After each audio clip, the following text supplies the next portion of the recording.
ယနေ့သာသနာတော်နှစ်2552ခုနှစ်ပြာသိုလဇန်8ရက်2009ခုနှစ်တလပိုင်း3ရက်နေ့ညကျေးဇူးတော်ရှင်ဧကမဟာပန္တိတမိုးကုတ်ဆရာတော်ဘုရားကြီးဤတရားဌာနကရင်ပြည်နယ်ကော့ကရိတ်မြို့ဗုဒ္ဓဘာသာတရုတ်မြို့သားဘုံကျောင်းဝင်းအတွင်း၌ကော့ကရိတ်မြို့နယ်ဂောဇကံအတွင်းသရင်သုံးနေထိုင်တော်မူကြကုန်သောဘုရားမှုရှိသောသံဃာတော်အရှင်သူမြတ်အပေါင်းတို့အားဥထိပ်ပန်ဆင်လျက်မြို့မိမြို့ဖလူကြီးမင်းများအားအမှုထား၍တရားပွဲတော်ဖြစ်မြောက်ရေးအကျိုးတော်ဆောင်အဖွဲ့နှင့်တကွကော့ကရိတ်မြို့နယ်သူနယ်သားအပေါင်းတို့မှစုပေါင်းဆင်ရင်ကျင်းပပြုလုပ်အပ်သောတဘာဝရိုးရိုးသုံးညတာဓမ္မပူဇနိယအခါကာလတတ္တယညဓမ္မဒါနကုသိုလ်ရှင်များဖြစ်ကြသောနှစ်ဖက်သောမိဘများအားအမှုထား၍ကော့ကရိတ်မြို့ဇေတန်းရဘုံကျောင်းလန်းနေဥမောင်မောင်ဒေါ်တန်တန်ဟုတ်နှင့်သမီးနှင်းနှင်းယူနှင်းနှင်းဝေမျိုးသစဉ်မိသားစုတို့မှလူဒန်းပြုလုပ်အပ်သောဓမ္မပူဇနိယကာလအခါသမယ၌တရားတော်နာကြွရောက်တော်မူလာကြကုန်သောယောဂီသူတော်စင်များအားလုံးစိတ်ဤချမ်းသာခြင်းကိုယ်ဤကျမ်းမာခြင်းပြည့်စုံစွာနှင့်ဘုရားတို့ဟောပြောပြသမဲ့သစ္စာတရားများကိုနာလဲနာနိုင်ကြပါစေနာတဲ့အတိုင်းလဲသိကြပါစေသိတဲ့အတိုင်းလဲဒီဘဝဒီခန္ဓာမစွန့်ကြခင်ကိုယ်ဒုက္ခကိုလက်စသိမ့်အောင်ကျင့်ကြံကြိုးကိုပွားများအားထုတ်နိုင်ကြပါစေလို့ရှေးဥစွာမေတ္တာပို့သပေးလိုက်ပါနော်သစ္စာတရားတော်တို့ကိုဟောကြားရာ၌အနန္တဂုဏ်အင်းကျေးဇူးရှင်များဖြစ်ကြသောဘုရားယရဏတရားယရဏသံဃာယရဏယရဏတော်မြတ်သုံးပါးတို့နှင့်တကွအမိအဖဆရာသခင်ကျေးဇူးရှင်အပေါင်းတို့အားပူဇော်ကျေးဇူးဆပ်သောအဖြစ်၎င်းဘုဒ္ဓ၏မျက်မှောက်သို့ယနေ့တရားနာကြွရောက်လာကြသောတန်တရာဤဆွေတော်မျိုးတော်အပေါင်းတို့အားကျေးဇူးဆပ်သောအနေနဲ့ဟောကြားသွားမှာဖြစ်ပါလေကဲအားလုံးသောသူတော်ကောင်းအပေါင်းတို့လည်းမိမိတို့ရဲ့မမိတ်မလျော့မပေါ့ဆသောသတိတရားမလျှော်သောဇွဲလုံးလာကိုလက်ကင်ထားပြီးတော့ဒီဘဝဒီခန္ဓာလေးမစွန့်ကြခင်ကလေးမှာတန်တရားဒုက္ခလက်စတတ်နိုင်အောင်ကြိုးစားကြပါလို့အားလုံးလေးစားစွာနဲ့တိုက်တွန်းပါတယ်နော်မြတ်စွာဘုရားရှင်ကိုယ်တော်မြတ်ကြီးရဲ့သာသနာမှာဘုရားဆုံးမခဲ့တဲ့အဆုံးအမတွေသည်ဘယ်အကျိုးငါဆုံးမခဲ့တာလဲလို့မေးဥတည်ချက်တစ်ခုတည်းပဲရှိဘုရားဆုံးမခဲ့တဲ့အဆုံးအမအားလုံးရဲ့ဥတည်ချက်တန်တရားကလွတ်ဖို့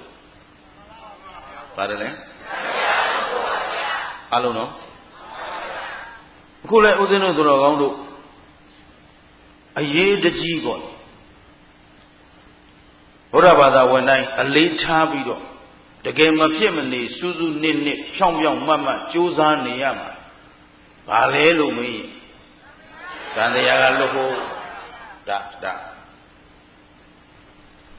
ဗုဒ္ဓအဆုံးအမရဲ့အနှစ်သာရတွေပေါ့နော်အဲ့တော့တန်တာရဝတ္တဒုက္ခတောမောဇနထာယအခုယဟန်နေတာမဏိတွေတာမဏိပဲဝဝပဇင်းယဟန်ပဲခံမိမိရဲ့ဥပ္ပဇေဆရာထံမှာယဟန်ပဇင်းဖြစ်တောင်းပါမည်ဆိုရင်တန်တာရဝတ္တဒုက္ခတောမောဇနထာယပပ္ပဇံယာစာမိတန်တရာတိဟူသောဝဆင်းရဲဒုက္ခအပေါင်းမှကျွတ်လွတ်ပါရလိုခြင်းအကျိုးငါပပ္ပဇံယဟန်ဖြစ်စကိုယာစာမိတောင်းပန်ပါ၏ဒီလိုဆိုရ အဲ့တော့ဘုရားသာသနာတော်ရဲ့ဝင်တော့မယ်ဘုရားသားတော်သမီးတော်ဖြစ်ခံယူတော့မယ်ဆိုတာ ਨੇ ဒီတန်တာရဝတ္တဒုက္ခတော်ဆိုတာအရေးအကြီးဆုံးအချက်ဖြစ်ဒီနေ့ဗုဒ္ဓကသံဃာအဖွဲ့အစည်းကြီးကိုထူထောင်ပြီးတော့သံဃာတွေကိုဒီနေ့သာသနာတော်ကြီးနဲ့အတူထားပစ်ခဲ့တာသည်သာသနာကြီးထားခဲ့ရခြင်းရည်ရွယ်ချက်ကလည်းကြံရှိနေတဲ့တပိဒါယကဒါယကမတွေသူသာသနာထဲမှာသူမျက်မှောက်သာဝကတော့ကုံသွားပြီ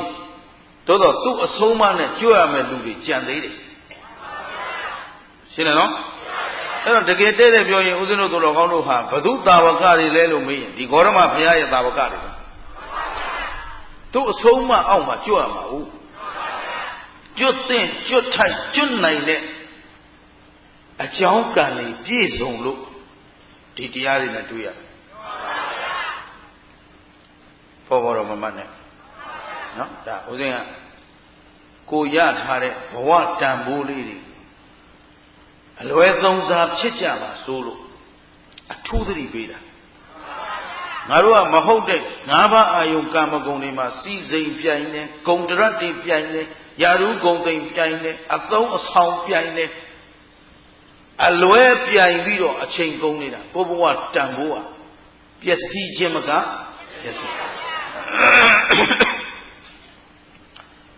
ကိုဖိုးကိုအဘွားတွေရှိကကောကရိတ်မြို့မှာနေသွားတဲ့ဘိုးဘွားတွေနဲ့ကိုဘဝနဲ့တူသလားလို့ချိန်ကြည့်အောင်ရှိကဘိုးဘွားတွေသာသနာရဲ့အနှစ်သာရကိုသူတို့ထိတွေ့ခွင့်ခေတ်ဆက်ပြန်ကြည့်ကျေးဇူးရှင်မိုးကုတ်ဆရာတော်ဘုရားကြီးဟောခဲ့တဲ့ကာလမိုးကုတ်မြို့ရဲ့အမရပူရမြို့ရဲ့မန္တလေးမြို့ရဲ့ရန်ကုန်မြို့ရဲ့ရန်ကုန်တောင်မှဒါ10ရက်လောက်10ရက်တောင်မရှိတော့ဘူးထင်ပါတယ်9ရက်လောက်ဟောခဲ့တာနော်အဲ့ဒီမြို့တွေပဲနာခွင့်ရတယ်အဲ့ဒီကနေဆရာတော်ဘုရားကြီးခန္ဓာဝန်ချပြီးမှတနည်းအားဖြင့်ပြန်တော်မူပြီးမှနောက်ပိုင်းတပည့်ဆက်လက်ကြိုးစားခဲ့ကြလို့အခုကြဲပြတ်တိုင်းပြည်လုံးဆိုသလိုနော်သာသနာဒါယကမတွေသာသနာရဲ့အသီးအပွင့်ကိုခုမှထိတွေ့ခွင့်ပေါ့မဟုတ်ဘူးဟမ်အဲ့ကိုအကြောင်းပြီးတော့ဒီခေတ်ကပညာခေတ်လို့ပြောရင်ရတကဘာလုံးကပညာကိုလိုက်စားနေတယ်အဲ့တော့နိုင်ငံခြားတခြားသောအနောက်နိုင်ငံကပုဂ္ဂိုလ်တွေကလည်း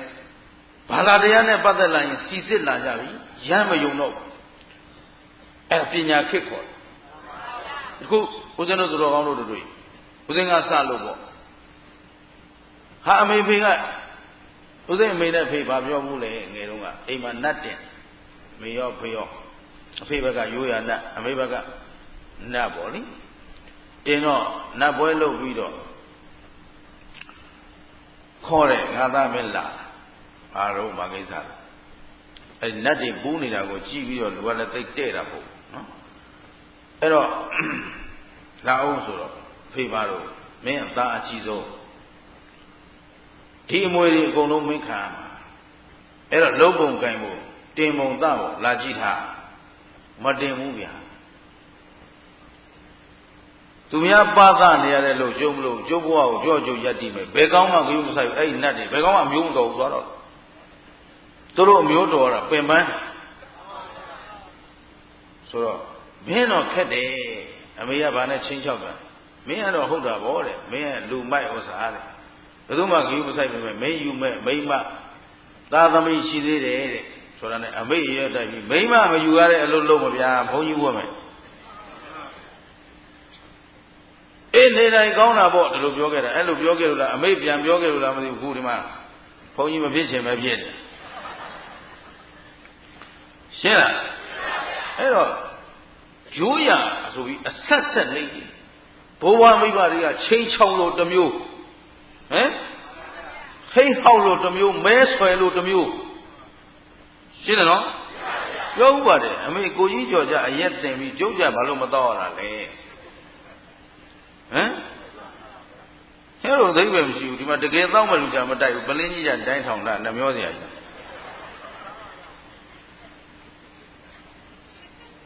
ကိုလုံးနေတဲ့လို့ဒိဗေမရှိဘူးရှိတယ်ဒါပဲရှိတယ်ဟမ်သူတို့ကမှာဖြစ်တယ်အိမ်မှာ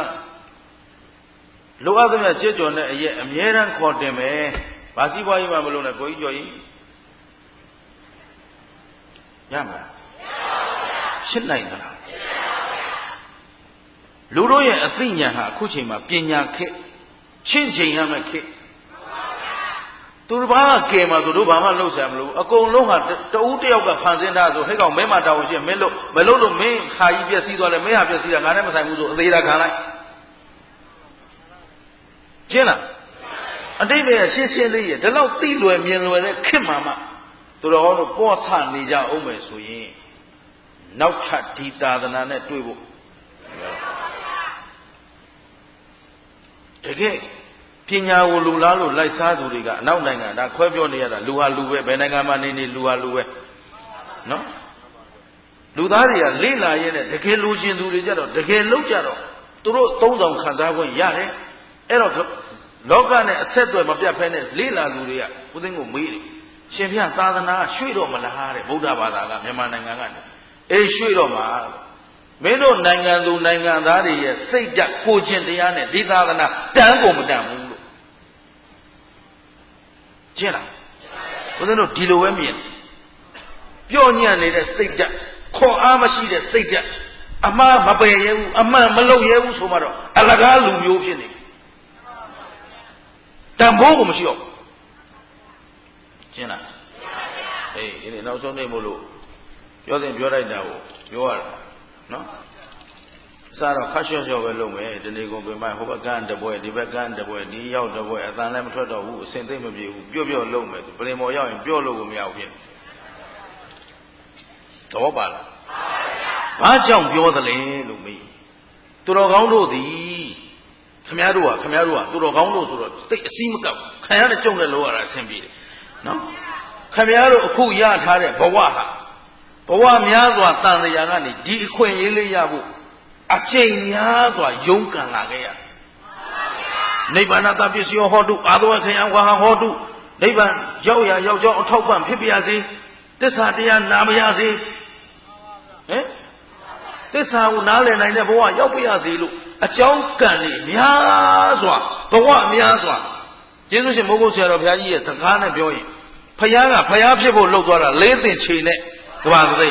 ခမည်းတော်ကသင်ချေပေါင်းများစွာရည်တွက်လို့ကိုမရဘူး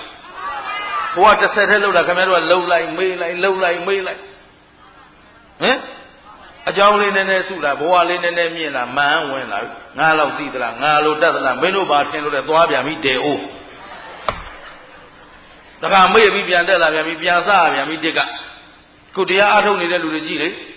ဟုတ်လား10စက္ကန့်ဆိုသွားဝင်ပြီ9ရက်စက္ကန့်ဆိုသွားဝင်ပြီ9ရက်တွင်းတော့ငြိမ်းနေတာပဲပြန်လာဖောက်သွားကြပြန်ပြီ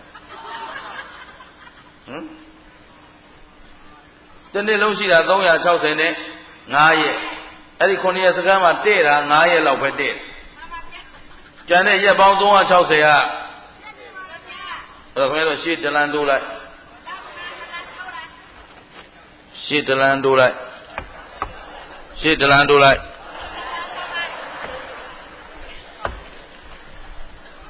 သဘောပါလားအဲ့ဒီသွားဖို့ကြံနေတာ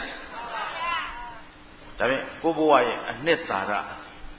ကိုဘဝရဲ့တန်ဖိုးကိုယ်တိုင်သိဖို့လိုအပ်မလို့ကိုတန်ဖိုးထားကြပါနော်ငွေချေးဥစ္စာဒနာ၅ပါးအယူကာမဂုဏ်ဆိုတာတန်တရားတစ်လျှောက်လုံးကခံစားခဲ့ပြီးပြီရှင်းရှင်းပြောရရင်လေအတတိတဒါနဆိုတဲ့ကောသလမင်းကြီးနဲ့မာလိကာတို့လှူသွားတဲ့အလူမျိုးလဲခင်ဗျားတို့မလှူဘူးတဲ့လူမရှိဘူးတဲ့မာနမဖြစ်ဘူးတဲ့လူလဲမရှိဘူးတဲ့ဒေဝဒတ်မဖြစ်ဘူးတဲ့လူလဲမရှိဘူးတဲ့ခင်ဗျားတို့ဘဝစုံလာပြီမလှုပ်ဘူးသေးတာတခုပဲရှိဘယ်လိုနိဗ္ဗာန်ရောက်ကြောင်းအလုပ်တန်တရားကထွက်မြောက်ကြောင်းအလုပ်ရှင်းလားအဲ့ဒါတော့ဖြစ်ဖြစ်မြောက်မြောက်တယောက်မှမလုပ်ဘူးသေးဘူးလုပ်ဘူးပြီးရင်လည်းဒီမျက်နှာကြီးတွေမတွေ့ရတော့ဘူးရှင်းလားကိုယ့်ဘဝကိုတကယ်တန်ဖိုးရှိခြင်းရင်ဒါကြောင့်မို့ဦးဇင်းကအပမဒောအမတံပဒံပမာဒောမစ္ဆုနောပဒံ Apamata nami yanti yevamata yathamata Tasalau yuta Mero lemudi jolemudi Badatala No Tuha tu Doha tu Nale de Zagabio No Mamere luha Shintan Chamya Lame Arele Mamere luha Yan Shimino Kalan Dojay No Yoga me Pay a low up Shalamshi See why ye Shalamshi Shalana Dware look 10 of hope A John Gongelo Jokam Era Tumia Shalan Tumia Chibi Tumia Gana Gokana Durama away Era the Lua Chebogas or Kachela do I'll share that Tony Jana no Near a prayer to look. Joga Senzaji Manelli or Menina of 9, 9. The wine over the woman and over 9. A gauzy young one.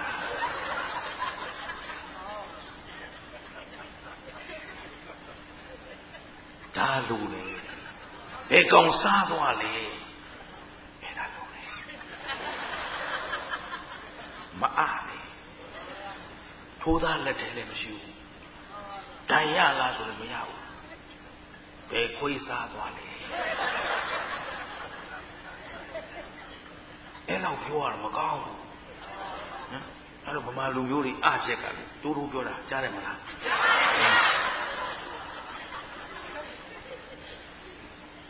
Don't Jordan, a boy, Caru Becca, like your Joda Mono, Joda Jodo, John is only saying as a song can Sadia Gomlo. Hey, now Somaka would do his own dreams out of Labuman with the boy. Shena. Tojo saying it, Naniloya. Cook and the Aku, Leia Kobi Pionida, but do they do him? Shena.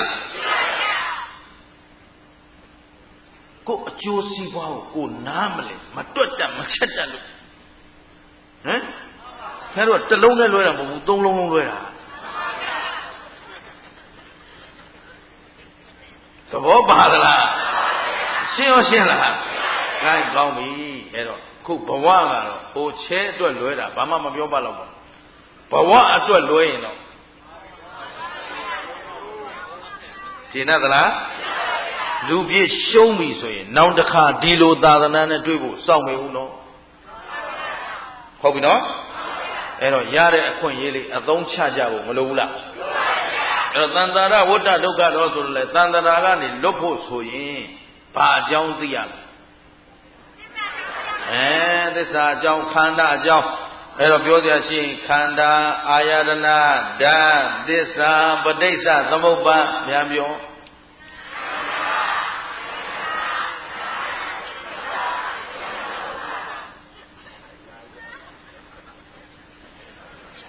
Alolo Mamadio.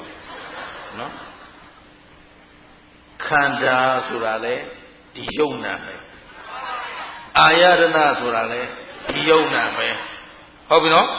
Ayarana Sura, Yesi, Nana, Leako, say Dabiora. Kana Navaja, Yubakana with the Kana, Dabiora. She know? Dasuro Vale, or Eri Kanda Gabe, Dape, Eri Ayarana Gabe, Dape, Eri Yona Gabe, Dape. Dasura at the north of our Dadi Dadu. That's a loud short version. To the ball, to Saulo. Da. Messi the ball. Na. Yellow Maloda. Hey, Taru, Gida de Machine. Mienda. Gida, Dana Gida, Mellow am Jim. Shena. A yellow Maloda. Na. Pero yellow at the Reza Panelu land, and the of Sound and Na Gita is Sama. Eh? Maalu Na Guzama Jamala. Now I looked at she they look to look at them. Tabi Miena Bayar Tabi Namiana to Miena, Miena the woman. I am a Yojami Mabala. It's a look. Then I can do this my dear Mabure. ငါကြည့်လို့ငါမြင်နေတာငါမမြင်လို့ဘယ်သူမြင်မလဲရှင်းလားအမေသာသေးတာယောက်ျားမရှိဘူးမိန်းမမရှိဘူးပြောအောင်ငါ I am a lady နော် Yes I see this is my see လို့လာတာနော်ငါမြင်တယ်ဒါမှမဟုတ်ငါမြင်တာပဲအဲ့ဒီမြင်တာမိန်းမတဲ့ I am ladies ငါ lady တဲ့ဒါမှမဟုတ်လို့မြင်တာဘယ်သူလဲဆိုမိန်းမမြင်တာသူကလည်းဒီလိုပြန်လာရှင်းနော်ကဲဒါဖြစ်ရင်ကွာမိန်းမကမြင်တာဆိုလို့ရှိရင်ကဲကြည့်ကြသားဒါပါရောက်တော့အောက်ကစိန်ခဏထားလိုက်အနည်းရောက်မိန်းမတွေမြင်လားမြင်တယ်နော်ယောက်ျားတွေရောတကယ်လို့မိန်းမမြင်တာဆိုဒီအနည်းယောက်ျားမမြင်ရဘူးဟမ်ယောက်ျားတွေကမြင်တာပါဆိုရင်မိန်းမမမြင်ရဘူးရှင်းလားကြည့်တယ်ခွေးတစ်ကောင်လာကြည့်ခိုင်းမယ်ခွေးထီးခွေးမနှစ်ကောင်ကြည့်သူတော့ဒါပေမဲ့အထီးမြင်ရင်မမမြင်နဲ့ဟမ်အမမြင်ရင်အခုအထီးလည်းမြင်တယ်ယောက်ျားလည်းမြင်တယ်ဒါပေမဲ့ယောက်ျားမိန်းမကမြင်တာလားမြင်တတ်တဲ့သဘောမြင်တယ်အဲ့တော့မှဩဟမ်သဘောပါသလားဘယ်လိုသူတို့နဲ့အလုပ်လုပ်ရတာသိလွယ်တာမဟုတ်ဘူးဟမ်ဒါပေမဲ့သူတို့နဲ့မလွယ်ပေမဲ့သူတို့ကမေးလို့ပြောရတာတန်ဖိုးရှိဒီဟာတွေကမှန်ပါဗျာဆိုရှိတော့မှန်ပါဗျာကိုယ်ရထင်ရလောက်တာသဘောပါလားဥစ္စာဒါမှခဏခဏပြောတာဗမာပြည်ကဗမာလူမျိုးတွေကြွအောင်ချွတ်နိုင်ရင်ငါတကဘာလုံးကြွအောင်ချွတ်နိုင်ပြီအချွတ်ရအခက်ဆုံးကရှင်းလားအစွဲတွေလည်းမျိုးစုံကရင်ပြည်နယ်ရောက်ရင်ကရင်စွဲမွန်ပြည်နယ်ရောက်တော့ဟုတ်ကချင်ပြည်နယ်ရောက်တော့ဟမ်ရှင်းလားအဲ့ဒီစွဲမှာမှနောက်ကလာပူးထတာရှိသေးတယ်တရုတ်စွဲကလားစွဲတရုတ်တင်ပြောတာမဟုတ်ဘူးကလားဟောပြောတာနော်ဟုတ်ပလားတရုတ်စွဲရလည်းပါသေးတယ်ကလားစွဲရလည်းပါသေးတယ်ဟာရှမ်းပြည်ရောက်တော့ရှမ်းစွဲကိုမျိုးရှင်သူကိုမျိုးအကုန်မကုန်နိုင်ဘယ်သွားကိုမျိုးရှင်ရှင်းဟာအဲ့တော့ပြန်စဉ်းစားကြည့်လိုက်တော့ဒီလူမျိုးတွေကဘွက်ကိုပေါက်ဘယ်ဟာချွတ်လို့ကြွမှလည်းမသိဘူးရှင်းနော်ကောင်းပြီအဲ့တော့ခန္ဓာအာယနာဓာတ်သစ္စာပရိစ္ဆသမုပ္ပါဆိုတာအားလုံးဘယ်မှာရှိတာအဲ့ဒီဓာတ်ဆိုတာလည်းသူ့သဘောသူဆောင်တာဓာတ်သစ္စာဆိုတာလည်းသူ့သဘောသူဆောင်တာသစ္စာပရိစ္ဆသမုပ္ပါကြတော့လည်းအကြောင်းတရားနဲ့အကြောင်းရှိရင်အဲ့ဒီအကြောင်းကျိုးထဲမှာငါပါလားယောက်ျားမိန်းမပါသလားကောင်းတာလုပ်ရင်အဲ့ဒါပဲလေယောက်ျားမိန်းမယောက်ျားကလုပ်လို့ကောင်းကျိုးပေးတာလားမိန်းမကလုပ်လို့ကောင်းကျိုးပေးတာလားကောင်းတာလုပ်လို့ကောင်းကျိုးပေးတာလားရှင်းရသလားတန်တရားဆိုတာကဘာလို့လဲနိုင်လိုက်မြင်လိုက်မွေးလိုက်တဘွားပြီးတဘွားထူးလာတာလားလဲနေတာတဘွားလာလိုက်မွေးလိုက်အိုးလိုက်နာလိုက်သေလိုက်သေပြီးပြန်မွေးပြီးတော့အိုးလိုက်နာလိုက်သေလိုက်ပြန်မွေးဘာထူးလို့ငယ်ငယ်တုန်းကစဉ်းစားသလိုပဲအကြောင်းတက်ရတာသိပြင်းတော့သူ့မင်္ဂလာစဉ်းစားတယ်အမေဟာကျုပ်လူပြန်ဖြစ်ရမှာမကြောက်ဘူးရောမင်းကဘာတွေပြောနေတာတို့သေမာလေးဗျာဘုန်းကြီးကဟောတယ်နော်၄တန်း၅တန်း၆တန်းကလေးကသစ္စာတရားနားရတာဟုတ်တယ်အဲ့တော့အိမ်ပြန်ရောက်ရင်အမေဖေနဲ့ဆွေးနွေးတယ်ကျုပ်သေရမှာမကြောက်ဘူးဟုတ်ပါပြီမင်းကပြောသမှာဘာကြောက်တာနောက်ဘဝလူပြန်ဖြစ်ပြီးစာထပ်သင်နေရမှာကြောက်ဟမ်ဘုန်းကြီးပြောတော့ဘဝများစွာဖြစ်ခဲ့ပြီပြောတယ်ကျုပ်တို့ကမွေးလာချင်းဘဝတိုင်းသင်လာတဲ့ဒီစာဘာလို့မတတ်တာဟမ်ရှင်းလားခုလည်းခင်ဗျားတို့စကားမွေးလာတော့မွေးချင်းတတ်သလားသင်ယူရတာလားတိုင်းတဘဝလာလိုက်သင်လိုက်ရနောက်တဘဝလာလိုက်ပြီးမပြီးနိုင်ဘူးရှင်းလားတကယ်တော့ဘဝဆိုထူးသလားဘာမှအနှစ်သာရမရှိဘူး ခင်ဗျားတို့တစ်သက်လုံးရှာပြေးလွှာရှာဘယ်လောက်ရပြီဘယ်ရွေးရပြီတိုက်ကြီးဆောက်ပြီးသေတော့နောက်လူနေခဲ့လိမ့်မယ်မင်းကသွားတော့ဟမ်နောက်ဘဝကျတော့ကိုရှာထားတဲ့အထုပ်ကလေးပိုက်မွေးလာတာဒီတိုင်းမွေးတာပဲလားကဲပြန်ရှာနောက်ဘဝဟမ်ဘဝများစွာရှာထားခဲ့တဲ့ပစ္စည်းတွေအခုချိန်ဆိုအမှန်အေးဆေးထိုင်ထုံးလို့ရဟမ်ဘာပါလို့မပါပဲနဲ့ဘာလို့တော့လောဘကြီးနေတာတော့မေးရုံရှိတာပေါ့ရှင်းသလားသဘောပေါက်သလားလောဘကြီးလိုက်ရတာတမျိုးဒေါသကြီးလိုက်ရတာတမျိုးငါဖြစ်ချင်တာဘလို့ဖြစ်ချင်တာဘလို့နေတို့လုပ်နေတာဘလို့ဩကိုအစင်းရခံလို့ဖြစ်ချင်တာဖြစ်သွားတော့ဘာဖြစ်လို့ဘာဖြစ်ဘူးသေတော့ဘာပါမကောင်းဖြစ်ချင်တာမဖြစ်တော့ဆိုတော့ဘာဖြစ်ဘူးရှင်းလားမနေ့ကပြောသလိုသူ့မင်္ဂလာဖြစ်ချင်တာမဖြစ်လို့ဒေါသတွေဖြစ်တယ်အဲ့ဒီချိန်ဖြတ်ခနဲ့များသေလိုက်ရင်ပို့ကျုပ်ကြတော့ပို့နော်ဘုရားပို့လာတော့ကိုဒေါသကိုပို့မှာမြတ်သလားရှုံးသလားဟိုမှာဒေါသဒေအိုးရောက်သွားရင်ပြန်ကိုပြန်တော့မှာမဟုတ်ဘူးရှင်းသလားကောင်းပြီအဲ့တော့ဘဝအလှတကယ်လောကမှာတန်ဖိုးရှိတာဘာလဲဆိုတာသိဖို့လိုတယ်အဲ့တော့လောကမှာကိုယ်လည်းနီးစပ်ရကိုတန်ဖိုးထားရနဲ့ကိုယ်စစ်တမ်းနဲ့ကိုမရှိကြဘူးလားပညာတတ်အတိုင်းဝိုင်းသွားရင်ပညာမှပညာဘာဘွဲရမှညာဘွဲရမှဘယ်နိုင်ငံယူလာတာမင်းဘယ်နိုင်ငံယူလာဘာသုံးကြောက်ဟမ်လာပါကြိုက်လို့လာခဲ့ရှင်းတယ်နော်သမီးလေးကဘာဘွဲရဘယ်လိုရလဲမေးကြည့်ပါဦးတနေ့ငါ့ဘုတ်ခိုးချအဲ့ဒီခိုးချတာကိုစပလီဖြေသေးတယ်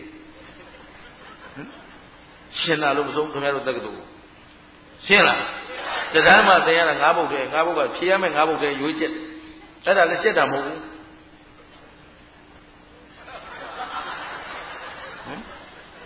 ဘယ်တော့အရှက်မရှိတဲ့စာမွေးလေးဖြေပြီးပြန်လာရင်စာရွက်တွေလမ်းမှာဆုပ်ပြီးပြစ်ချထားခဲ့သေးတယ်ကျွန်တော်တို့ကူးချလာတာပါခင်ဗျာပြီးရင်အရှက်မရှိဘွဲတက်ယုံမှာဘာတတ်တော့ဘာနှစ်သာရမှန်းကိုမသိတဲ့လောကဖြစ်ပညာလောကလို့သာပြောတာကောင်းမှလည်းမသိမှားမှလည်းမသိကိုတန်ဘူးကိုမတွက်တတ်ဘူးရှင်းလားတကယ်ဆိုတက္ကသိုလ်ကျောင်းသားဆိုရင် ladies and gentlemen မင်းတို့ကအဆင့်တန်းရှိတဲ့ဂုဏ်သေးရှိအမျိုးကောင်းသားလူကြီးလူကောင်းတွေဖြစ်နေပြီတက္ကသိုလ်ဆရာကြီးကရောက်လာတာနဲ့ pressure welcome မှာဒါလိုပြောတာအဲ့တော့ကိုထိမ့်ရမယ်သိမ့်ရမယ်ကိုထိမ့်သိမ့်ပြီးကိုအိမ်တွေနဲ့ကိုတက္ကသိုလ်ကျောင်းသားဆိုတဲ့အင်္ဂါရနဲ့ညီညွတ်အောင်နေပါခုခေတ်တော့မသိဘူးခိုးလုံးကအဲ့လိုပြောရတာနဲ့သူမင်္ဂလာတော့ဘုံဝင်နေမြင့်ပြီးကိုခတ်တိတိပဲကျောင်းသွားတယ်ဆိုလဲစပတ်ကြဝတ်သွားမယ်ငါအထက်တန်းကျောင်းသားမဟုတ်ဘူးကိုရုပ်ဒုက္ခမဟုတ်ဘူးပစိုးကသတ်ရအင်ကြီးကသတ်ရဖြစ်နိုင်ရင် neck tie နဲ့ဘာနဲ့ဘာလို့ငါတက္ကသိုလ်ကျောင်းသားလမ်းဘူးလဲနေလို့မဖြစ်ဘူးကိုတော့ရဲဆိုင်ပါကြီးပဲဘုံရှင်းလားဘာမှမသိဘူးဟမ်ဆိုင်ကယ်အုပ်ထုပ်ဆောင်ခိုင်းဆိုင်ကယ်စီးရင်အုပ်ထုပ်ဆောင်ဘယ်သူ့အတွက်ဆောင်ခိုင်းကိုအန်ဒီဖြစ်မှာဆိုလို့အန်ဒီဖြစ်မှာဆိုလို့ဒီမှာအသီးသေးချာတတ်တခါလေအုပ်ထုပ်ကိုကြာနာဆောင်းပြီးတော့စနစ်တကျသွားအခုတော့မော်တော်ဘီကယ်ဒဏ်ရိုက်ဖို့ပဲလုပ်နေရော့ဒဏ်ပေးတယ်မဆောင်းဘူးမလုပ်ချင်သေးတယ်ဘယ်သူ့အတွက်မှန်းကိုမသိတော့ဘူးအဲ့တော့အုပ်ထုပ်ဆောင်တာမော်တော်ဘီကယ်အတွက်လား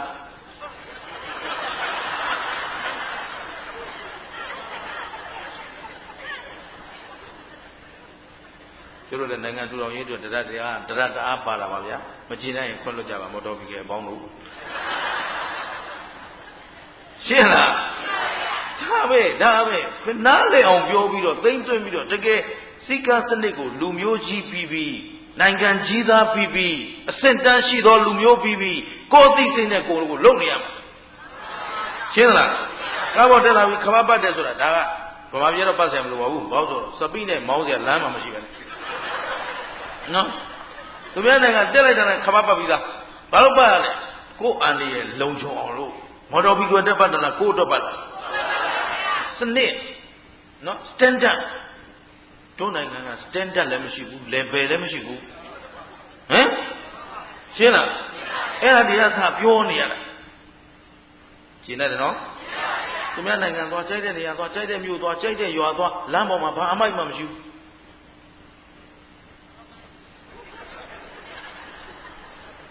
သဘောပါလားပြောကြတယ်အများကြီးပဲနော်အဲ့တော့ဘယ်ဟာတန်ဖိုးထားရမှာလဲဆိုတာလေးကိုသိဖို့မလိုဘူးလားအဲ့တော့ကိုယ်မှရှိတယ်ကိုကျင့်ရမယ်သီလ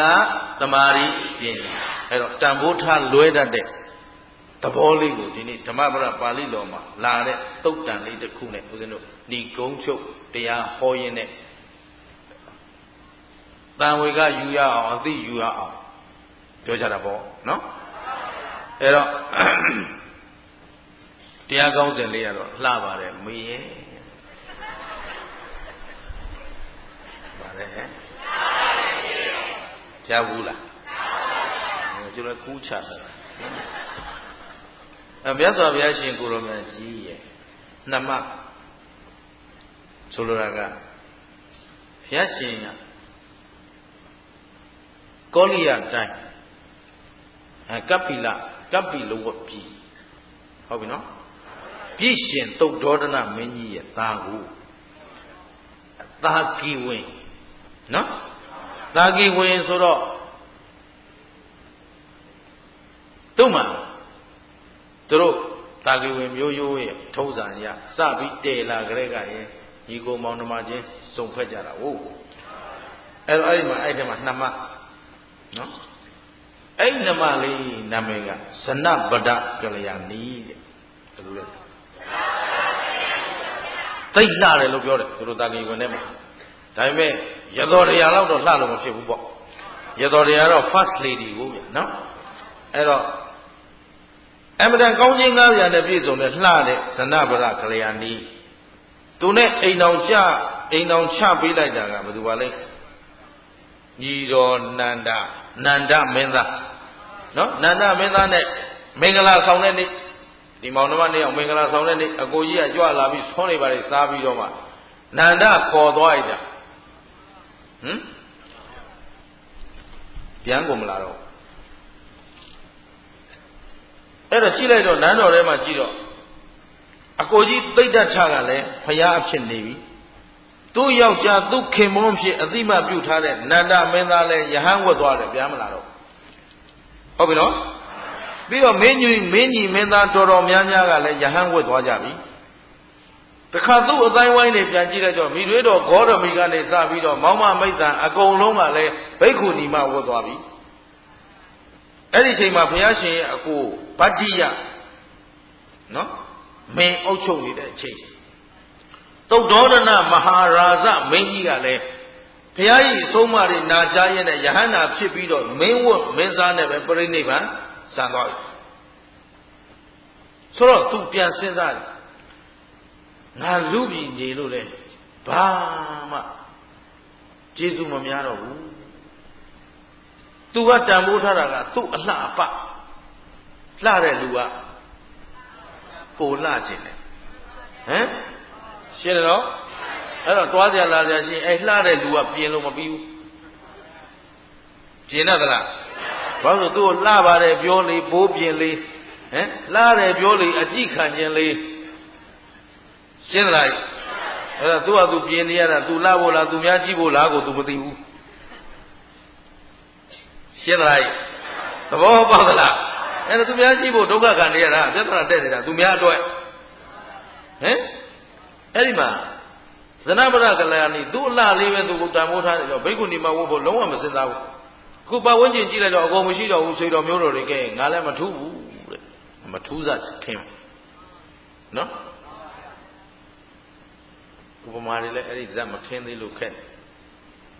မထူးဘူးဆိုရင်တော့ပွဲပြီးရှင်းသလားဆိုတော့ခင်ဗျားတို့ကထူးအောင်မထင်နေတာဟမ်ထူးမလားဘယ်ဘဝရောက်ရင်ထူးမလို့နဲ့ပြန်ထူးမလားတပတ်ကထူးမလားဘယ်တော့ထူးတော့မထူးပါဘူးကွာဆိုရင်ပွဲပြီးကျန်လားကြည့်ဇနဗဒကလျာဏီလာပြီမထူးပါဘူးငါလှနေလို့လည်းကြည့်မဲ့လူကမရှိတော့ဘာလို့ဆိုတော့မင်းကြီးမင်းသားတွေအကုန်လုံးကသွားပြီသင်္ကန်းဝတ်ကုန်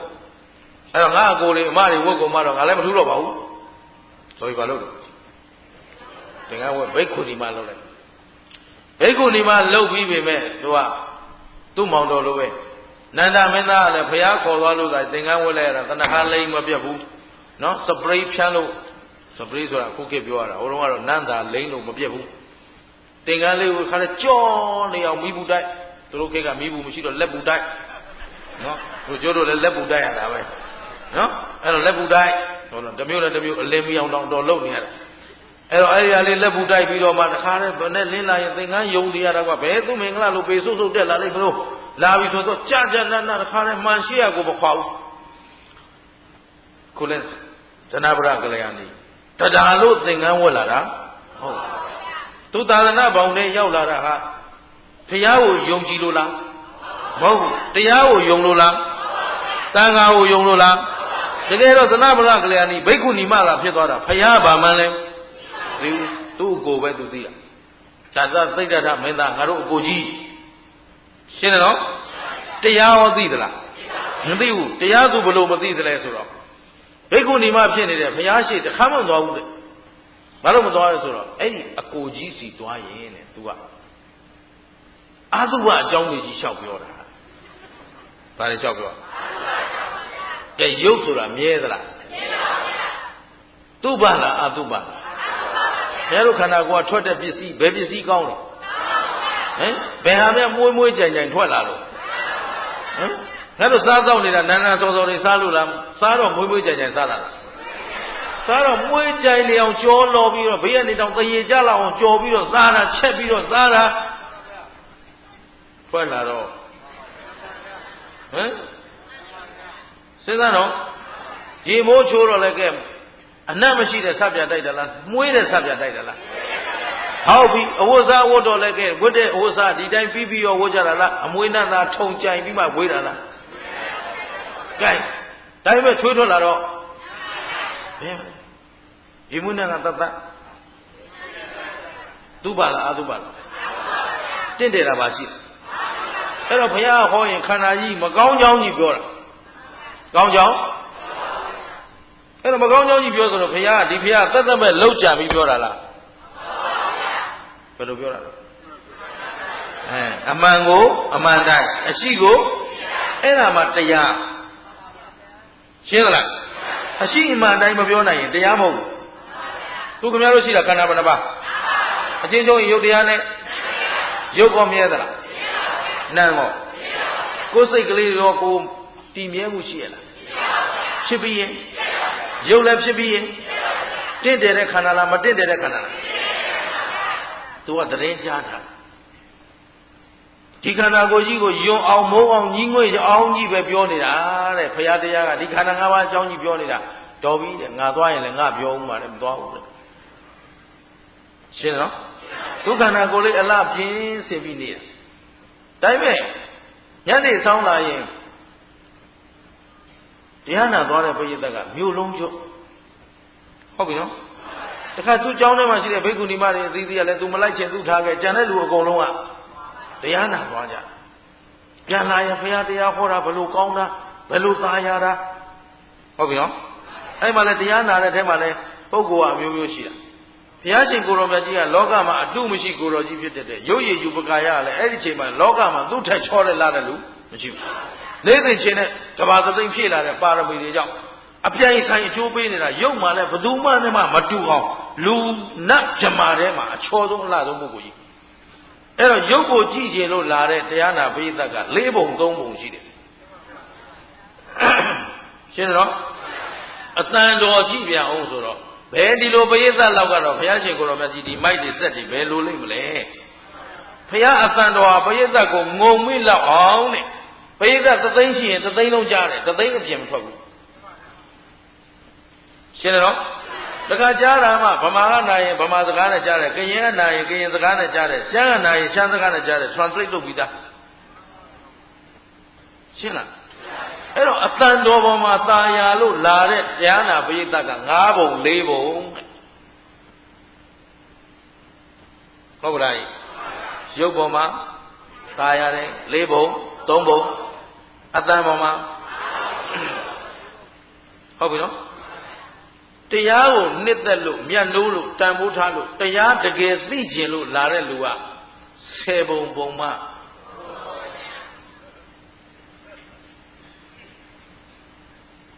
တသိန်းမှတယောက်ရှားတယ်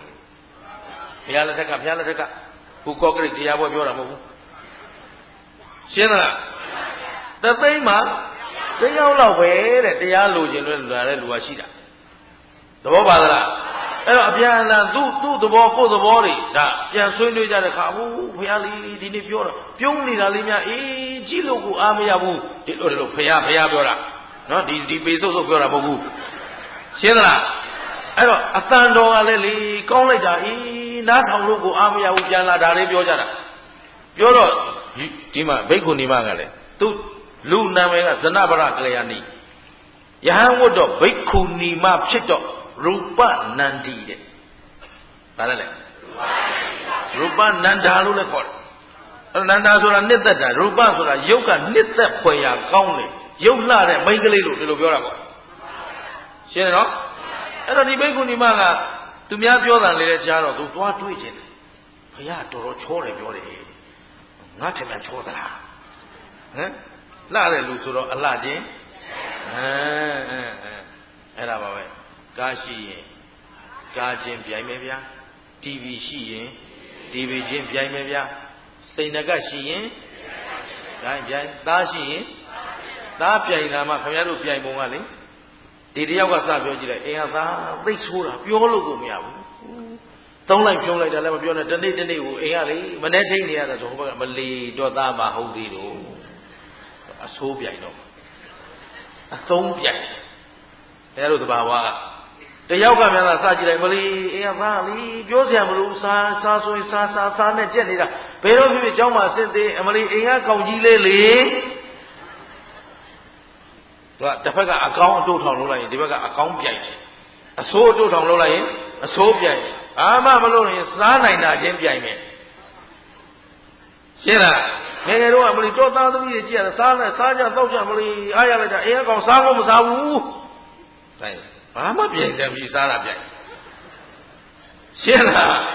အခုလည်းဒီမှာအလားပသမားဆိုတော့နော်သူ့အလားလေးသူသုံးသပ်ရင်းနဲ့ဘုရားငါထက်များလှသွားတာသွားကြည့်ချင်တယ်ဒါသွားပြန်ရင်လည်းငါမကောင်းကြောင်းတွေဟုတ်အောင်တော်နော်ခြေတုံချတုံဖြစ်နေတာ तू ကအလှကိုတန်ဖိုးထားဘာကိုတန်ဖိုးထားအလှကလည်းစိတ်အလှလားရုပ်အလှသူရုပ်စိတ်အင်္ဂါအလှလေးပဲ तू တပတာနေတဲ့ပုဂ္ဂိုလ်ဒါမို့လို့တရားကောင်းစဉ်ပေးထားတာပါလေကျင်နာသလားအလှလေးအဲ့တော့တရားသွားနာဖို့ခြေတုံချတုံဖြစ်ရတဲ့တရက်ကြတော့မထူးတော့ပါဘူးငါဒီတိုင်းနေရလည်းပြည့်နေငါတယောက်တည်းနေကြရအဲ့တော့ဖခင်ငါသွားတာလူတွေတရားပွဲလူသိမ့်ချီပြီးလာနာတာယဟန်ပိဋကကိုကတသိန်းရှိတယ်ရှင်းတယ်နော်ဘုရားနာမှာတရားနာပိဋကအဲ့တော့တော့အများကြီးတဲ့ငါတော့မသိတယ်တော့ပါဘူးအသာလေးတိတ်ဘုံသွားမယ်ဟိုရောက်ရင်ခေါင်းမှုချုံနေမယ်တွားကြည့်အောင်မယ်ငါနောင်တော်ကြီးကိုဟုတ်ပြီနော်အဲ့ဒါနဲ့တရားပွဲလိုက်မယ်ဒီနေ့ဘိက္ခုနီမတွေပြောလိုက်တယ်ပြောတယ်ဘိက္ခုနီမတွေကဟေးယူပနန္ဒနင့်ဘယ်နဲ့တော့ဒီနေ့တရားပွဲလိုက်မလို့မဲတယ်ထူးပါလားဆိုတော့အဲ့ဒီထဲမှာပညာရှိတဲ့ပုဂ္ဂိုလ်တွေသိတယ်ဒါလောက်ဘိက္ခုနီမဝတ်ပြီးကြရဖယားနဲ့သွားလည်းမတွေ့သွားလည်းမဖူးဖယားရှိကိုမသွားတဲ့လူဒီနေ့ဖယားတရားသွားနာမယ်ဆိုရင်ဒီနေ့ဒီဒကမနဲ့ပတ်သက်ပြီးဒီဘိက္ခုနီမနဲ့ပတ်သက်ပြီးငါတို့တရားဓုနာရတော့မယ်ဒီလိုပါဏတ်တဲ့လူတွေသိအဲ့ဒါနဲ့ဟာဒါဆိုရင်တော့တော်ပဲဟိဆိုပြီးအဲ့ဒီကတော့ကြောင်းလုံးကျုပ်အကုန်လိုက်ကြတော့ကြတော့ဒါနဲ့တော့ရှင်မတို့ပြောထားမယ်တပည့်တော်လိုက်လာတာဘုရားသွားမလျှောက်လိုက်နဲ့ဘလေလျှောက်ဖို့နေတန်တာတို့ဖြင့်တို့ရှိမှတန်ခါသသိန်းရှိတယ်ဘုရားနာကိုမကတ်နိုင်ဘူးရှင်းတယ်နော်မသိစေချင်ဘူးခေါင်းမီးချုံလိုက်လာမှအမလီဘလို့လိုက်လာတော့ဘုရားအကြောင်းမှမသိပဲဘုရားကိုခေါင်းမီးချုံပုံလို့ရလားအဝီစီသွားပုံရမလားဘုရားမျက်ွယ်ကိုကွယ်လို့ဒါမို့လို့ဘုရားနဲ့ဗကဗြဟ္မာကြီးတို့တူတူကုန်းတန်းကစားတော့နော်ဟောလည်းအမှန်တန်ကြီးကျယ်တဲ့ဗကဗြဟ္မာကြီးလောကကြီးတောင်သူဖန်ဆင်းထားတယ်လို့သူကထင်ထားတာဟုတ်ပြီနော်ဘယ်ဗြဟ္မာတွေသိလို့မှသူကမသိဘူးကဘာပေါင်း 8400 အသက်ရှင်နေတာဟုတ် အဲ့တော့သူ့ကိုယ်သူအတ္တတွေပြစ်လို့အဲ့တော့ဘုရားရှင်ကိုရောမြတ်ကြီးကဒီပုဂ္ဂိုလ်သွားချုပ်အောင်ပါပဲဆိုတရိယာသွားချုပ်တော့ဘုရားရှင်ကိုရောမြတ်ကြီးနဲ့သူကတကိုးချင်းပြိုင်မယ်လို့တော့တူတူပုံနှံကစားကြတယ်နော်ဘဂမြမပုံတယ်ဘယ်နာပုံလို့မှဘုရားအိုပုံလို့မရဘူးဘဂဘယ်နာရှိတယ်ထောခဲ့ဘဂဘယ်နာရှိတယ်ထောခဲ့ပေါ်တူတူပုံနှံကစားနေကြတာနော်မြမပြီသွားပြီးတော့နော်အဲ့တော့ဘုရားအလဲကြတော့ကဲအတန်ကိုဝိရိယလွတ်လိုက်တယ်ဘဂရေရှာတော့ဆိုဘယ်နာသွားနေလို့ဆိုတော့မျက်ခုံးမွေးပေါ်စဉ္ညာလျှောက်ဟမ်မျက်လုံးနဲ့အနီးဆုံးမှာရှိတယ်မျက်ခုံးမွေးမျက်တောင်မွေးရှိတာဟမ်မြင်လားမျက်တောင်မွေးဘာလို့မမြင်လို့ရှင်းလားသဘောပေါက်သလားခဲလို့တရားမမြင်ကြဘူးဟမ်ဟိုနီးလုံးလို့လွယ်လုံးလို့ဟိုကအဝေးရလူတွေကတရားရှာခြင်းတော့လာကြတယ်နိုင်ငံတကာကနေမလို့ခက်ခဲပင်မဆင်းရဲခံလားဒီရောက်လုံးကြကုတ်ကြဲအားထုတ်ဝါရနီးလုံးလို့ဒါတော့လှပါတယ်မေရယ်နဲ့ပြီးနေတာပဲရှင်းသလားကိုယ်ဟာလေးနဲ့ကိုတော့မလုပ်နေကြဘူးလှနေတာသဘောပါသလားအေးနေကိုယ့်ကိုအေးနေဘယ်ဒီတိုင်းလေးဆင်ပြေနေတာဘာလို့ကြောက်မပြောနဲ့မလုပ်နဲ့နေကိုယ့်ဟာလေးနဲ့ကိုလှနေတာရှင်းသလားအဲ့ဒါနဲ့သွားပြီနောက်ကနေတိတ်လေးကွယ်လိုက်သွားတယ်ဘုရားကလည်းဆင်ခြင်ပြီးသားဒီနေ့ဘယ်လိုလာမလဲတရားနာပိသထူးထူးခြားခြားဒီနေ့ဘယ်တရားဟောရမလဲဆင်ခြင်ကြည့်လိုက်တော့လာပြီငါနမဟမ်ရူပနန္ဒလာပြီလာပါစေဆိုပြီးတော့တခါတည်းတရားသဘင်ကြီးကျင့်ပနေတဲ့အချိန်ဘေကုဏီမတွေဝင်လာတော့ဘာလို့လဲရောက်ကြရင်တခါတည်းခေါင်းမူးလေးချုံပြီးတော့နောက်ကိုရနေတိတ်လေးချောင်းကြည့်ဟာဘုရားရှင်ရဲ့ခေါင်းတော်ကဆံတော်လေးကဘယ်လိုတတ်ပဲတာနှစ်ခုတော်ကအုံတလုံးမွေးရှင်တော်လေးနဲ့အိုးရောင်ကြီးတော်လေးနဲ့ဘယ်လိုလှတာဘေကုဏီမဒါကြည့်နေတာတရားဘာဟောနေမှမသိဘူးရှင်းလားသူကဘာပဲကြိုက်တာဘာပဲတန်ဖိုးထားတာဒီအလားနဲ့အလုံးရှုပ်နေတဲ့ပုဂ္ဂိုလ်ရှင်းတယ်နော်ခုခင်ဗျားတို့ကျိုးတို့လို့ပေါ့ငွေရှာနေတဲ့လူကလည်းတစ်နေ့လာလဲငွေနောက်တစ်နေ့လာလဲငွေမနဲ့လင်းလဲငွေညအိတ်တော့လဲငွေဒါနဲ့ပြဿနာငွေဟိုယာဓုလှုပ်ချင်တဲ့ကောင်တွေကလည်းမနဲ့လင်းလားယာဓုညယာဓုဟမ်ယာဓုကြီးပုဂ္ဂိုလ်တယောက်တရားဟောဘူးတဲ့တခါကြီးတို့ဒီဘဝမှာကိုယ်ဘဝအရှုံးအမြတ်နဲ့ခမည်းယာဓုနဲ့ဘယ်ဟာအရေးကြီးလဲဆိုတော့ဘုန်းကြီးပြောရင်ပြောယာဓုကအရေးကြီးတယ်အဲ့တော့ခင်ဗျားဆက်တရားဟောလို့မဖြစ်တော့ဘူးโอเคပြီးပြီပြန်ကြစို့ရေစက်ချောင်းချတယ်မလို့ခင်ဗျားအမြဝေစရာခင်ဗျားမှာဘာကုသိုလ်မှမရှိဘူးပြန်တော့မယ်ရှင်းလားကုသိုလ်ရေးဒါနသီလဘာဝနာနဲ့ယာဓုဘယ်ဟာအရေးကြီးဆိုယာဓုအရေးကြီးတယ်တဲ့ဆိုတော့ဟုတ်တယ်သူကယာဓုအတိုင်းဝိုင်းဆိုတော့ယာဓုနဲ့သွားနေတာပဲယာဓုဆိုတာယူတာပါပဲရှင်းလားဒါသက်ပဲဆိုတော့ကာမဂုဏ်ကိစ္စမဲ့မောတဲ့လူကလည်းဒီကာမဂုဏ်မှကာမဂုဏ်ရှင်းသလားအစင်းလက်တဲ့လူကအစင်းနောက်လိုက်အတန်လိုက်တဲ့လူကအတန်နောက်အနတ်လက်တဲ့လူကဒါနဲ့အချိန်ကုန်နေကြတယ်မနစ်သာရောရှိလားအဲ့ဒီအစင်းတန်အနတ်ရတာဆိုတာအကောင့်တယ်ရှိလားကဲဒီနေ့ခင်ဗျားတို့မျက်လုံးကအစင်းပေါင်းဘယ်လောက်မြင်လဲဒီနေ့ကိုမကြည့်နိုင်ဘူးဆိုအခုအသက်ဘယ်လောက်ရှိပြီလို့ငါနေခဲ့တာရေပေါင်းဘယ်လောက်ရှိပြီလဲတွက်ကြည့်ဘူးလားမတွက်နဲ့အေးဒါနေရှင်းသလားသဘောပေါက်သလားငါနေခဲ့တဲ့သက်တမ်းမှာအခုကဲငါအသက်40ဒီနေ့ကို365ရက်40နဲ့365ရက်ကိုရောက်မြောက်ဟမ်ရက်ပေါင်းဘယ်လောက်ရှိပြီမင်းဘာတိုးတက်လာပြီလဲဘယ်ဟာတွေပြည့်စုံနေပြီလဲဘယ်တော့ပြည့်စုံမှာလဲရှင်းလားဒါတွက်တဲ့သလားမတွက်တဲ့ဘူးလားဘယ်တော့နေရအောင်မလဲကြည့်တော့အသက်100ထိနေရရင်တောင်မှဟမ်သဘောပါလားရှင်းရလားတွက်ကြည့်ဦးအခုအသက်40ဆိုရင်ဒါတဝက်ကျိုးနေပြီ50ဆိုတဝက်ကျိုးနေပြီတဝက်ကျိုးတော့ကျန်တဲ့တဝက်ပါဆက်လုံးမလဲအဲ့ဒီတဝက်မှာဟောတဝက်လုံးအင်နဲ့အားနဲ့လုံးနိုင်ဦးမလားရှင်းတယ်နော်တခါတော့မေးပါဦးမယ်စီဝါရေးကိုဘယ်အသက်အရွယ်ထိရှာမယ်လို့မှန်းထားတော့သိတဲ့ဒီပဲကောင်းပါပြီဒါဖြင့် ဘယ်လောက်ရရင်တော်ပြီတော့ဘာစီမံချက်မှမရှိဘူးသေအောင်မိုက်မဲ့ဟာလေသေတဲ့အထိမိုက်ပါရှင်းလားအဲ့ဒါခင်ဗျားတို့သားရဲသမီးရဲစီဝါရေးနဲ့အချိန်ကုန်နေတာလူလိမ္မာလားလူမိုက်လားမှတ်တာတလိษံတောင်မှဒီအရေးပဲလုပ်နေတာသူတို့လုပ်တာအိဋ္ဌာကာမရှင်းလားခုလည်းခင်ဗျားတို့ဘုရားတရားသံဃာမလုပ်ဘူးဆိုရင်ဘာထူးတော့ဟောဒါတို့တလိษံလုံးနေပြီးတော့အမိမပေါက်တဲ့ပြောကိုကိုပြောမင်းကိုဘိုးကိုဘွားအရွယ်တွေပါလားဒီလိုကြီးမပြောပါဘူးရှင်းလားဒီကိန်းမဆိုင်ဘူးလားသဘောပေါက်တယ်နော်ယူပနန္ဒသူအလှပဲသူတွက်နေတယ်ဟိုမှာကြည့်တော့လေအလှပဲတော့ကြည့်နေတာမျက်လုံးတော်ကဘလို့လှတာနှာခေါင်းတော်ကဘလို့ငါနဲ့ဘာမှမဆိုင်ဘူးနော်ကြည့်နေရင်လည်းဘုရားကဘာလုပ်ထားလဲဒီအလှကြိုက်တဲ့လူကိုအလှနဲ့ဟောမှရဟုတ်ပြီနော်အဲ့တော့ရုပ်ပေါ်ตายရတဲ့လူကိုရုပ်နဲ့ပြန်ပြမှရမှာဆိုပြီးဘုရားကသူ့ဘိန်းနာမှာ16နှစ်သမီးလူမကနတ်တမြလှတဲ့တို့သမီးလေးတယောက်ရက်ခတ်ခိုင်းကြတယ်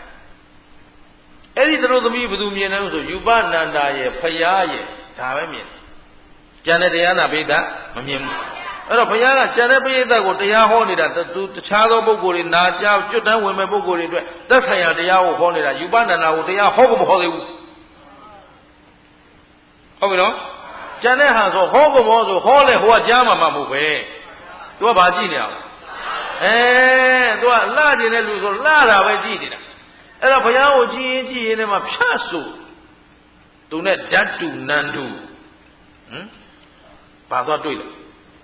ဘုရားဖန်ဆင်းထားတဲ့တို့သမီးလေးအဲ့တော့မိန်းကလေးဆိုတော့ပိုစိတ်ဝင်စားတယ်မိန်းမချင်းပေါ့သူကပိုလှလဲပေါ့ရှင်းသလားနေရဘယ်လောက်လှလို့လဲပေါ့ဟုတ်ပြီနော်ဆိုတော့ဘုရားနာမှာရက်ခတ်နေတဲ့လူရှိတယ်ဟာကြည့်လိုက်တော့ဟာငါနဲ့ဘာမှမဆိုင်ဟမ်သူလှတယ်ဆိုတာဘာမှမဆိုင်တော့ရှင်းလားသူ့မှာခန္ဓာကိုယ်ထဲမှာမစင်ပုံကြီးကလည်းရှိနေတယ်ဟမ်သွေးပြည်သလိပ်အပုတ်ကောင်ကြီးမရှိဘူးလားတခါလောဘဒေါသတွေရောမရှိဘူးလားဟိုမှာဘုရားဖန်ဆင်းထားတာလောဘဒေါသလည်းမပါဘူးဟမ်သွေးပြည်သလိပ်လည်း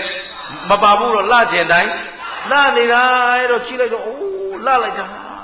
အဲ့တော့ငါလှဘာမှမဟုတ်သေးဘူးပဲဟမ်ဘုရားနာမှာဒီလိုအလှပတွေရှိငါသုံးတော့လာပါတယ်ဟုတ်ပလားဟဲ့တော့လှတာလေးကြည့်နေရကျင့်တတ်နေတဲ့လူကိုအဲ့တော့ဘုရားတရားဟောရင်းနဲ့ယူပနန္ဒတစ်ချက်တတိထားကြည့်လိုက်စိတ်ဝင်စားနေပြီငါမင်းသမီးနဲ့သူနဲ့တွေ့နေပြီရှင်းတယ်နော်အဲ့ဒါနဲ့တွေ့နေပြီဆိုပြီးတော့ကဲတဖြည်းဖြည်းအသက်16နှစ်ကအရွယ်တော်တစိတ်ခိုင်းလို့20ကျော်အစိတ်ပိုင်းဟမ်နဲ့ကြီးခံရတဲ့ရွယ်ကျင်းတယ်ဟောရင့်ကျက်တာဒီအလှလေးကပူတောင်လှတယ်ခုနကလှတာလေးကငယ်အလှအခုကတော့တင်ငိမ်တဲ့အလှအောင်ပဲယူပနန္ဒအလှသရုပ်ခွဲနော်သူကျမ်းပြုပြီးမှ PhD ယူအောင်မလားမပြောတော့ဘူးရှင်းသလားဒီအလှလေးကတမျိုးဆိုခဏနေကြတော့တစ်ချိန်သားဖွားပြီးတဲ့မိမအလှရောက်တော့ဒီလိုလဲလှတော့မယ်ဟုတ်ပလားအဲ့ဒီကနေကြည်ရင်းနဲ့မှတစ်ခါအားတဲ့40ကျော်50တွင်းကြည်နေတယ်ဟာဒါလည်းတမျိုးလှတယ်သူကအလှသေးကိုခွဲနေတာခုငယ်ငယ်လေးအလှကတမျိုးနည်းနည်းကလက်တက်နည်းနည်းလေး20ကျော်အစိပ်ပိုင်းကျနည်းနည်းလေးတည်ငြိမ်လာပြီးတစ်ချိန်သားဖွားပြီးတော့အလှကရင့်ကျက်လာပြီးတော့အာရင်တွေပိုပြည့်လာတယ်စိုးစိုးပြည့်ပြည့်နုနုညံ့ညံ့အောင်မဲတဲ့ဟုတ်ပါလားကြည်ရင်နဲ့40ကျော်50ပိုင်းကျော်တာခန့်ခန့်ကြီးတော့လှလို့ကိုမပြီးနိုင်တောင်းဖို့လှပါတယ်မင်းရဲ့လို့ရှင်းသလားသူကဒီအလှသရုပ်ခွဲနေတာခွဲနေရင်လည်းဘုရားကသိတယ်ဒီပေါ်မှာစိတ်ဝင်စားနေပြီဆိုတော့သိတော့ဒီကတရားဟောရင်းနဲ့ရုပ်ဆင်းတူလေးကိုအဲ့ဒီခုနဘုရားဖန်ဆင်းထားတဲ့ရုပ်ကလေးကိုဇေဆံပြူသွားကျိုးတဲ့ပုံပြတယ်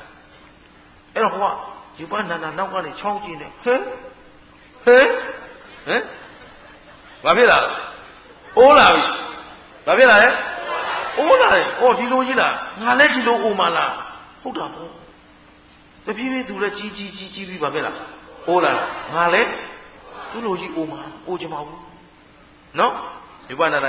နေရာသရုပ်ဆောင်ကြည့်တာနော်စားလဲတော့ဒီလိုပဲပါမလဲနော်မအိုချင်ဘူးလို့တော့ပါတာပေါ့မအိုချင်မဘူးလို့တော့မပါပါဘူးနော်အဲ့ဒါသူကမအိုချင်မဘူးလို့ကြည့်တော့ကိုကခါဒုတ်ကလေးထောက်ပြီးတော့ခါကိုင်းနဲ့ထားလာယောဘယ်တော့မှကြည့်မကောင်းတော့ဟုတ်ပြီနော်ပြီးတော့မှအနာယောဂနှိမ့်ဆက်ပုံလူလွတ်ပုံပြဩဒီလိုကြီးနာတာဩသေခါနေဒီလိုနာတာဟုတ်သားပဲငါတွေ့ဘူးလေဒါပေမဲ့ငါလည်းနာပါပဲရှင်းလားအဲ့တော့နာရင်းတဲ့တခါတည်းသူရှိတယ်သိသွားရောဟုတ်ကလားနာတာလေးပြတော့စိတ်ဝင်စားနေလို့ကြည့်တော့သူကဘုရားအမှန်တော့ projector ပြတရားဟောတာရှင်းသလားဒါပေမဲ့သူ projector အဆင့်မြင့်တယ်ဘယ်နှယောက်ဝဲမြင်လားဘုရားနဲ့ယူပနန္ဒတရားဟောမဲ့ပုဂ္ဂိုလ်2ယောက်တည်းမြင်တယ်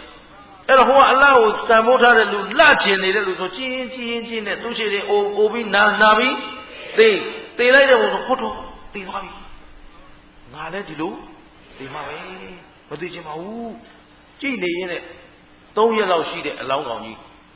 မဖြစ်လာဘူးဖူးရောင်းလာတယ်အဲ့ဒီနောက်မှပါဇက်ထဲကနေသွေးပြည်တွေထွက်မျက်လုံးတွေကထွက်လောက်ကောင်တွေတက်ဆိုတာပြလိုက်တော့အိုးဒီလိုကြီးလားဖြစ်နေတဲ့အချိန်ဒီထဲမှာလုံးဝစိတ်ဝင်စားနေတဲ့ဘေးကဘသူရှိလို့ရှိမှတောင်မသိတော့ဘူးဘုရားတရားဟောနေတာလည်းဘာမှမသိတော့အဲ့ကြမှာဘုရားအတန်လွတ်ပြီးတော့ယူပနန္ဒာရေတဲ့ငါရှိမှရှိတဲ့ရုပ်တရားတစ်ခုတည်းဒီလိုဖြစ်နေတာမဟုတ်ဘူးတဲ့မင်းမြင်နေရတဲ့ရုပ်တွေဒီလိုဖြစ်တာမဟုတ်ဘူးမင်းခန္ဓာလည်းဒီတိုင်းပဲရှင်းလားဘုရားဗလိမ့်တစ်ပတ်နဲ့အခုမှပြောတာအဲ့တော့ကိုပြန်ကြည့်အောင်ယူပနန္ဒာရဲ့ငယ်တုန်းကနဲ့တူသေးလားတူကြသေးလားဘုရားရုပ်တွေဒီနေ့ပြိုးလာလားအိုးလာလားအိုးလာတယ်လို့မပြောချင်ရင်ပြိုတော့ပြိုတာပဲရရင်လည်းပြိုတာတရက်နည်းနည်းချင်းပြိုဆင်းလာရှင်းလားအဲ့တော့ခင်ဗျားတို့ရုပ်တွေဒီပြိုလာသလားအိုးလာသလားအိုးလာတယ်လို့မပြောချင်ရရင်ပြိုလို့မှတ်ထားရှင်းသလားဒီနေ့တခြားပြိုလဲလာပြီရှင်းတတ်ကြလားအဲ့တော့ယူပနာနာမေခန္ဓာကိုလည်းဒီနေ့တခြားပြိုလာပြီပြိုလဲနေတာမင်းမြင်အောင်ကြည့်တာမင်းရုပ်ကိုမင်းကြည့်တာမြဲသလားဆိုတော့ तू ကထိုင်ပြီးတော့စိတ်စောနဲ့ကြည့်နေလို့သာဒုက္ခနာကိုညောင်းမညာမှမသိတာအဲ့ဒါဘုရားကလည်းပြောလိုက်တော့မောင်တော်ကြီးတရားဟောနေနောင်ကြီးတရားဟောနေတဲ့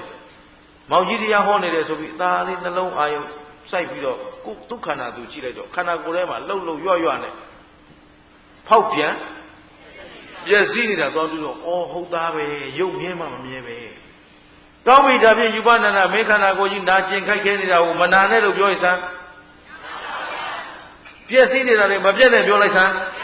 ဘုရားတခွန်းချင်းသူကြည့်တယ်မပြည့်နဲ့မရဘူးပြောလို့ရသလားကိုဖြစ်ချင်တယ်လို့ဖြစ်သလားဒါဖြင့်ယူပနန္ဒရဲ့ရုပ်ဟာသာယာစရာလားမသာယာစရာလားသုဘလားအသုဘလားဒုက္ခလားဒုက္ခလားအဲ့ဒါလေးဟောတော့ဒုက္ခလားဒုက္ခပါပဲဆိုရုပ်မှန်သမျှဒုက္ခဟေးတဲ့ဘယ်ပုံဘယ်ဘဝဘယ်ဌာနရောက်ရုပ်မှန်ရင်ဒုက္ခသစ္စာပဲကွာလှတဲ့ရုပ်လဲမလှတဲ့ရုပ်လဲပူတဲ့ရုပ်လဲရှည်တဲ့ရုပ်လဲဝတဲ့ရုပ်လဲပိန်တဲ့ရုပ်လဲရုပ်မှန်သမျှဒုက္ခသစ္စာကွာဆိုတော့ဖြတ်စွန်နှလုံးသွင်းတော့ယူပနန္ဒဟုတ်သားပဲဆိုတော့ဘယ်ရုပ်ရရင်ကောင်းမလဲဟိဆိုတော့ဘယ်ရုပ်ရလို့မှမကောင်းပါလားဆိုတော့ခန္ဓာကဘာသစ္စာသိတဲ့ဉာဏ်ကဘဂသစ္စာဆိုတော့ခုနအလှပကိမလေးအလှတထေးမကလေးဟာသူ့အလှသူကြည့်နိုင်သေးရဲ့လားကြည့်စရာအလှရောရှိသေးလားမရှိတော့ตายရတဲ့စိတ်တွေလာအောင်မလားသေတာကနောင်ဒုက္ခမလာတာကဖြတ်ဆိုသောတာပန်တည်သွားရှင်းသလားဒီရုပ်ဒီခန္ဓာပေါ်မှာဆွဲလန်းခြင်းတတ်မှတ်ခြင်းမရှိတော့ဒါငါဥစ္စာလို့ပြောလို့ရောပြောကြရောရှိသေးလားဒါဟုတ်မျက်စိကမြင်တာလားယောက်ျားကမြင်တာလားမိန်းမကမြင်တာလားမြင်တတ်တဲ့သဘောကမြင်တာသိချလို့နော်မျက်စိကတော့မမြင်နဲ့ဟုတ်နော်မျက်စိဆိုတာဘာကိုပြောတာလဲမြင်တတ်တဲ့သဘောကိုပြောတာနော်ဒါတွေကအရေးကြီးတဲ့တရားတွေမို့လို့ နော်တမန်ကချံကပြောလို့လည်းမရဘူးဟင်မျက်စိဆိုတာဘာလို့တတ်တာလဲဟုတ်မျက်စိလို့ထောက်နေပေမဲ့ဘာကိုပြောချင်တာတော့မြင်ရင်ဘယ်ကမြင်လို့မျက်စိအဲ့ဒီမြင်တတ်တဲ့သဘောကမြင်တာဒါမို့အိတ်နေတော့မြင်တရားထိုင်တော့မြင်ချင်တဲ့အချိန်မြင်မျက်စိမိတ်ထားရင်မြင်ဖွင့်ထားရင်မြင်ဘယ်ကမြင်လဲမြင်တတ်တဲ့သဘောကမြင်တာမျက်စိကပဲမြင်တယ်တခြားနေရာမြင်လို့သဘောပါလားကြားရင်နားကကြားတာကြားတတ်တဲ့သဘောကကြားတာငါကြားတာလားသူတို့ကြားတာလားယောက်ျားမိန်းမကြားတာလားကျင်တတ်သလားခုနအလှပကေးမလေးကအလှတရားဝယ်စိတ်ဝင်စားနေတော့ဘုရားကယုတ်တရားနဲ့ပြဟောလိုက်တယ်သောတာပန်တီးသွားတယ်တီးသွားတော့မှယူပနန္ဒာမင်းဆက်ကြည့်စမ်းမင်းမျက်လုံးမင်းပိုင်သလားမျက်လုံးဆိုတာဘာလို့တတ်တာတော့ယောက်ျားကမြင်တာလားမိန်းမကမြင်တာလားလှတဲ့လူမြင်တာလားမလှတဲ့လူမြင်တာလားမြင်တတ်တဲ့သဘောကမြင်တာဆိုမြင်တတ်တဲ့သဘောကိုမြဲသလားမင်းပိုင်သလားဟိဘာသစ္စာလဲဟောလာပြီဘုရားတဆင့်ကြီးဟောရတယ်မျက်စိလည်းမမြဲဘူးနားလည်းနှာခေါင်းလည်းမေခန္ဓာจิตတာဘယ်နာလေးตายာစရာရှိတော့ရှင်းရတယ်နော်ပထမငါဥစ္စာအစွဲကိုဖြုတ်လိုက်သောတာပန်ကြည်ပြီးတော့တဏှာဆက်ဖြုတ်ရမှာဟုတ်တဏှာဖြုတ်တော့မယ်ဆိုတော့ခန္ဓာကြီးကသူ့ပါလားအတုပါလားစိတ်မင်းမျက်လုံးကထွက်တဲ့အရာတွေရောဘာများချမ်းတင့်တယ်တာရှိတော့နားထွက်တာတင့်တယ်သလားတခန္ဓာကိုယ်တစ်ခုလုံးကြည့်တာဆိုတော့ဟိုမှာအတုပဟောလို့မနာကျင်တဲ့လူနော်အခုဘာနဲ့သွားတွေ့တယ်အာသုဘတရားနဲ့ပဲတွေ့ရှင်းသလားအဲ့တော့ तू တွေ့ပေမဲ့အရင်တုန်းက तू မကြည်ညိုဘူးအာသုဘဟောလို့မကြည်ညိုဘူးတရားမနာကြဘူးအခုထသေးလားတရားအရသာကိုသိသွားပြီပထမသောတာပန်တည်သွားပြီဆိုကြတဲ့ကတရားရဲ့အမြတ်အရသာကို तू သုံးဆောင်ခံစားလိုက်ရအဲ့ဒီကျမှ तू ဖျားနဲ့တွေ့တာတွေ့တော့မှဩဖျားဆိုတာဒါဝိုးဆို तू နောင်တော်ကြီးပြောက်ဖျားကုံရောက်လာအဲ့တော့မှရိုးသေးသွားနာယူရင်းနဲ့ဘုရားကမေးသူကဖြေအရှင်ဘုရားမမြဲပါဘူးဘုရားမတင့်တယ်ပါဘူးဘုရားမပိုင်ပါဘူးဘုရားမဆိုင်ပါဘူးဘုရားကဲဒါဖြင့်မင်းဘာသာစရာရှိတော့ဆိုလှတာလေးရောသာယာစရာရှိလားလှတယ်ဆိုတော့လည်းအရေပြားတစ်ထောက်ပဲအထဲထဲကအယိုးတွေပဲသမီးတဲ့ယူပနန္ဒာမင်းယုတ်ကြီးဟာအယိုးတွေစုထောင်ထားတာကွာအဲ့ဒီအယိုးတွေမကွဲမပြဲအောင်လို့အကျိုးတွေနဲ့ချီအသားတွေနဲ့ကပ်အရေပြားနဲ့အုပ်ထားတာဘာမှမက်မောစရာမရှိဘူးဆိုတော့မှခန္ဓာကြီးဟာဖြစ်ပြီးရင်ဘာသစ္စာသိတဲ့ဉာဏ်ကဘယ်ကသစ္စာနဲ့လာလိုက်တော့ဒီခန္ဓာပေါ်မှာตายခြင်းတတ်မှခြင်းနှစ်သက်ခြင်းမရှိတော့သေတာကသမုဒယသစ္စာဆို၄ခါမြင်၄ခါမုံ၄ခါဆုံးတော့နိရောဓသစ္စာမျက်မှောက်ပြုတော့ယူပနန္ဒယဟန္တာမကြီးဖြစ်သွားတယ်ကဲယဟန္တာဖြစ်သွားပြီဆိုတော့ तू ဒီဘဝဒီခန္ဓာဒီယုတ်နံနေပေါ်မှာตายအောင်မလားလှတာတွေမလှတာတွေရှိသေးလားအဲ့တော့မှချစ်သမီးအခုမှမင်းတကယ်လှသွားဗါတဲ့